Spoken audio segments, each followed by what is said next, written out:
आन United kingdom और संयुक्त राज्य अमेरिका में द सेवेज प्रिंसेस के रूप में रिलीज हुई यह भारतीय हिंदी भाषा की साहसिक फिल्म है जिसका निर्माण और निर्देशन महबूब खान ने किया है।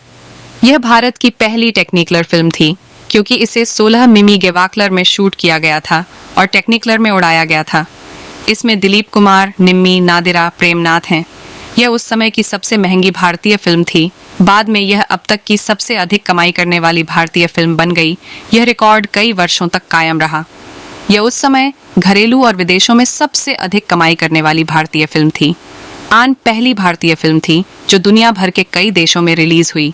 17 भाषाओं में उपशीर्षक के साथ 28 देशों में रिलीज हुई, जिसमें यूनाइटेड किंगडम, संयुक्त राज्य अमेरिका, फ्रांस और जापान शामिल हैं। फिल्म को उस समय ब्रिटिश प्रेस में भी आलोचनात्मक प्रशंसा मिली।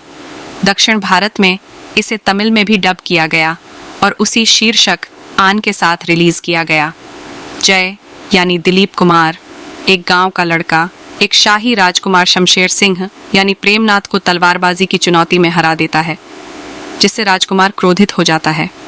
राजकुमार, एक दुष्ट चरित्र, अपने पिता, राजा सहित सभी के साथ मतभेद रखता है। वह सिंहासन पाने के लिए अपने पिता की हत्या की साजिश रचता है, लेकिन असफल रहता है। इस बीच जय को राजकुमारी राजश्री से प्यार हो जाता है, जिसका अहंकार उसे जय के लिए अपनी भावनाओं को स्वीकार करने से रोकता है। राजकुमार जय की बचपन की दोस्त मंगला, निम्मी का अपहरण कर लेता है। खुद को बचाने के लिए मंगला ने जहर खा लिया और मर गई। क्रोधित जय राजकुमार के पीछे जाता है और उसे मार डालता है, जिससे राजकुमारी क्रोधित हो जाती है। क्या जय राजश्री का दिल बदल सकता है? क्या राजश्री अपने अहंकार से ऊपर उठती है? यह एक आकर्षक कहानी है जिसमें हिंसा, अपहरण, हत्या, विश्वासघात और प्रेम शामिल हैं। सभी को एक साथ मिलाकर एक महाकाव्य गाथा बनाई गई है। कथानक एक भारतीय शाही परिवार पर केंद्रित है, जिसमें महाराज, उनके भाई शमशेर सिंह और बहन राजश्री शामिल हैं। जय तिलक नाम का एक स्थानीय युवक राजकुमारी राजश्री के घोड़े को वश में करने के लिए एक प्रतियोगिता में भाग लेता है और सफल होने के बाद शमशेर जय को तलवारबाजी के मुकाबले के लिए चुनौती देता है। काफी विवाद के बाद जय को मैच का विजेता घोषित किया जाता है और शमशेर एक गरीब ग्रामीण से हारने पर क्रोधित हो जाता है। जय को राजश्री से प्यार हो जाता है और वह उसे लुभाने की कोशिश करता है, लेकिन उसके प्रति आकर्षित होने के बावजूद राजकुमारी का अहंकार उसे अपनी सच्ची भावनाओं को प्रकट करने से रोकता है। शमशेर, जो महाराज की मृत्यु के बाद शासक बनने पर भरोसा कर रहा था, तब क्रोधित हो जाता है जब महाराज ने खुलासा किया कि वह राजशाही को खत्म करने और राज्य को एक लोकतांत्रिक बनाने की योजना बना रहा है। इसके बाद शमशेर ने चिकित्सा प्रक्रिया के लिए इंग्लैंड जाने से एक रात पहले महाराजा की हत्या करके राज्य पर नियंत्रण हासिल करने की योजना बनाई।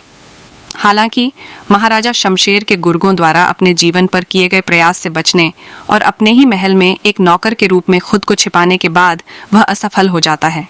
फिर शमशेर की नज़र मंगला यानी निम्मी पर पड़ती है, जो एक गांव की लड़की है और जय की बचपन की दोस्त है। मंगला जय से प्यार करती है, लेकिन उसका प्यार बदला नहीं जाता क्योंकि वह राजकुमारी राजश्री से प्यार करता है। मंगला का शमशेर सिंह द्वारा अपहरण कर लिया जाता है, जो उसे अपने महल में कैदी के रूप में रखने की योजना बनाता है। इससे पहले कि वह उस पर हमला कर पाता, मंगला ने जहर पीकर आत्महत्या कर ली। मंगला की मौत का बदला लेने के लिए जय शमशेर को मारने की कोशिश करता है। शमशेर के स्पष्ट रूप से मरने के बाद जय ने राजकुमारी राजश्री को अपने भाई की मौत का बदला लेने के लिए उसके गांव पर हमला करने के लिए उकसाया।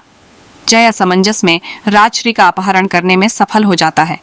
वह उसे सबक सिखाने के लिए उसे अपने गांव ले जाता है और उसे एक किसान के रूप में रहने के लिए मजबूर करता है। बस जब राजश्री को एहसास होने लगता है कि एक किसान का जीवन कैसा होता है और वह जय की प्रशंसा करने लगती है, तो शमशेर सिंह फिर से सामने आता है और जय से बदला लेने की कोशिश करता है। अपने पति के बचाव में बोलते हुए सायरा बानो ने एक बार फिल्म फेयर को एक साक्षात्कार में कहा था, स्टार क्रॉस रोमांटिक को लहराने के लिए तलवार और सवारी करने के लिए एक मनमौजी घोड़ा दिया गया था। वह मुझसे कहता है कि वह दोनों के खिलाफ था। खैर, अगर वह था तो यह निश्चित रूप से नहीं दिखा।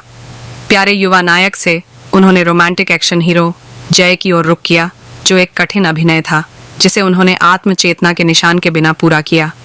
अपने मूल स्वभाव के विपरीत वह बहिर्मुखी हो गए। जुआ रंग लाया। यहाँ तक कि अलेक्जेंडर कोर्डा और ऑनरसन वेल्स जैसे सिनेमा के महान नामों के साथ साथ टेक्निकलर आविष्कारकों ने भी महान रचना की तकनीकी उत्कृष्टता की प्रशंसा की। आर.एस. चौधरी की कहानी पर आधारित और अली रजा के संवाद, शकील बदायूनी के गीत और अद्वितीय नौशाद के संगीत के साथ महबूब खान द्वारा निर्मित और निर्देशित यह फिल्म हालांकि एक बड़ी अच्छी थी। संगीत ने बहुत कम योगदान दिया। 10 गानों में से केवल 3 में ही कोई अपील थी। दिल में छुपा के प्यार का, मान मेरा एहसान, आर नादान और मोहब्बत चूमे जिनके हाथ, सभी मोहम्मद रफ़ी के एकल गीत।